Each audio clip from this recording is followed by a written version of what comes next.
This is Optimal Health Daily, episode 526. Why it doesn't pay to put wealth above health, and 3 tips to get fit, by Matt Cama with tinybuddha.com, and I'm Dr. Neil. Hey, welcome back to another week of Optimal Health Daily, where I act as your narrator of the best health and fitness blogs, all for free.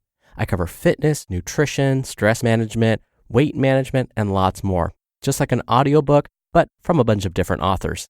And then on Fridays, I answer your questions right here on the show. I'm going to keep this intro short and sweet, so let's get right to it and start optimizing your life. Why it doesn't pay to put wealth above health, and 3 tips to get fit, by Matt Cama with tinybuddha.com. Quote, "Man surprised me most about humanity because he sacrifices his health in order to make money. Then he sacrifices money to recuperate his health. And then he is so anxious about the future that he does not enjoy the present. The result being that he does not live in the present or the future. He lives as if he is never going to die, and then dies having never really lived." The Dalai Lama. It was 3 a.m.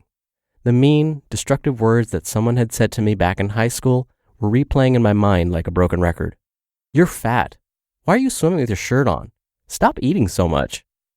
As I heard each word in the back of my mind, I felt the passion begin to burn within me to help those who were overweight and suffering from self-worth issues, like I once was.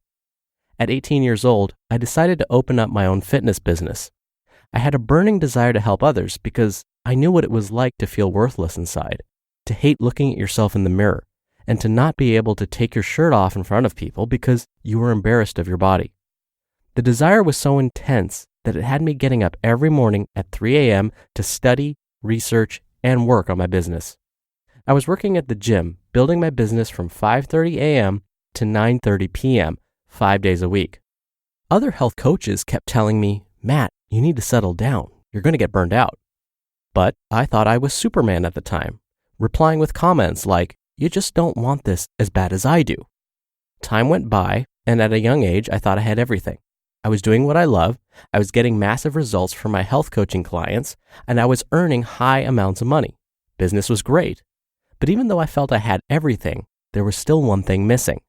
I was constantly getting sick and taking time off of work. I was sleeping 4 hours a night. I was getting sleep paralysis. I wasn't making time to prepare my meals or train myself anymore, and my energy was deteriorating so much that I had my own little bed in the staff room so I could take naps in between coaching clients. Day in and day out, I was struggling, until one day I walked into my parents' bathroom and gazed over at the mirror. Tears started running down my face.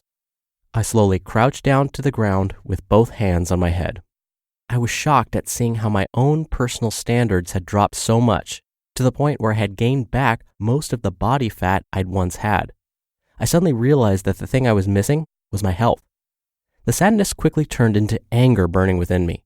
I used the anger as fuel to make a decision that was about to change my life. I was sick and tired of being sick and tired. I hated that I wasn't able to be productive throughout the day because I had no energy to do anything. And I was fed up with not being congruent with what I was teaching my clients. I ran down into my basement and grabbed a small notebook. I wrote down everything I was committed to changing and the reasons why I must change it now. I made a decision that from that day forward, I wasn't going to value contribution, success, or wealth higher than my health and body. I was going to value health above everything and treat my body like a temple. I began cleansing my body with fresh vegetable juices. I started exercising again 5 days a week. I became vegan, and I began riding to work instead of driving. I started doing little things that mattered and was going to produce more health, energy, and vibrancy. I learned a lot of things during this chapter of my life that may be useful to you as well. 1. Value health above everything. When you value building wealth above your health, you will face massive challenges, either in the short term or in the long term. But when you value health above everything else, the results you create in that area will translate to all other areas of your life. You will feel more spiritually connected, you will feel more confident with yourself, you will produce more throughout your day, and you will have pure energy to spend time and be playful with those who matter most. 2.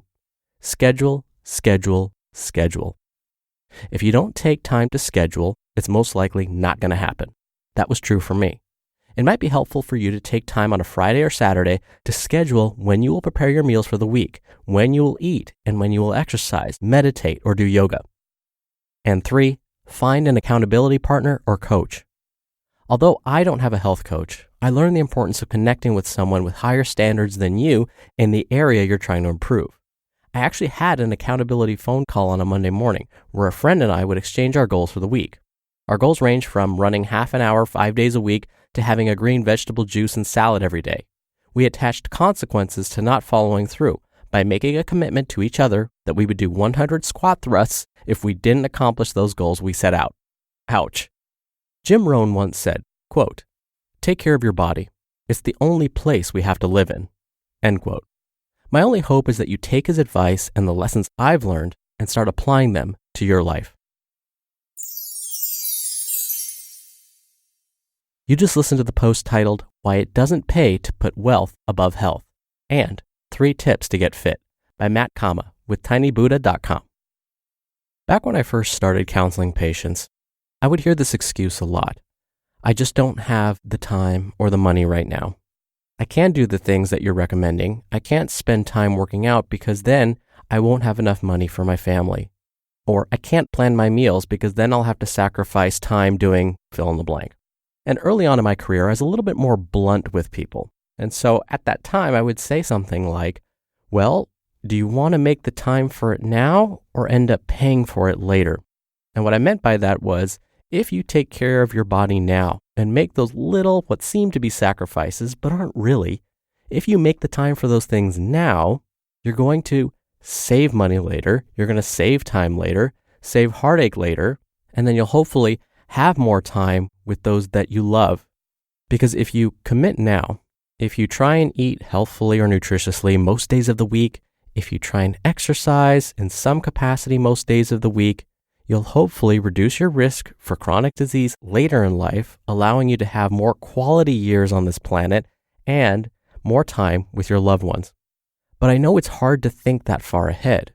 For many of us, we're just trying to survive each day. We're just trying to make sure that there's actually food on the table, that there's some money in the bank account, and that we're actually getting some time to take rest for ourselves.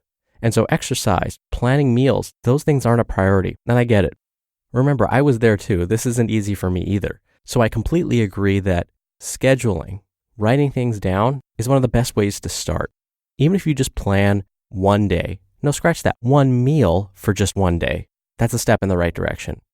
If you schedule just one workout this week, that's a step in the right direction. And that may be all it takes to get you started. Now, before I go, don't forget, we have 4 other podcasts where we narrate blogs for you, covering a bunch of different topics. To subscribe to those, just search for Optimal Living Daily wherever you're hearing this show. I thank you in advance for doing that. Thank you for being here every day. Have a great start to your week. I'll be back here tomorrow where your optimal life awaits. Hello, Life Optimizer. This is Justin Malik, creator and producer of this show and Optimal Living Daily, the brother podcast of this one. Literally, I'm Dr. Neil's brother. If you like the format of this show, you'll love Optimal Living Daily too, where I also read to you from blogs, but cover other topics like personal development, finance, and minimalism from bloggers like Derek Sivers, The Minimalists, Zen Habits, and many more. So for more amazing content read to you for free, come subscribe to Optimal Living Daily too, and together we'll optimize your life.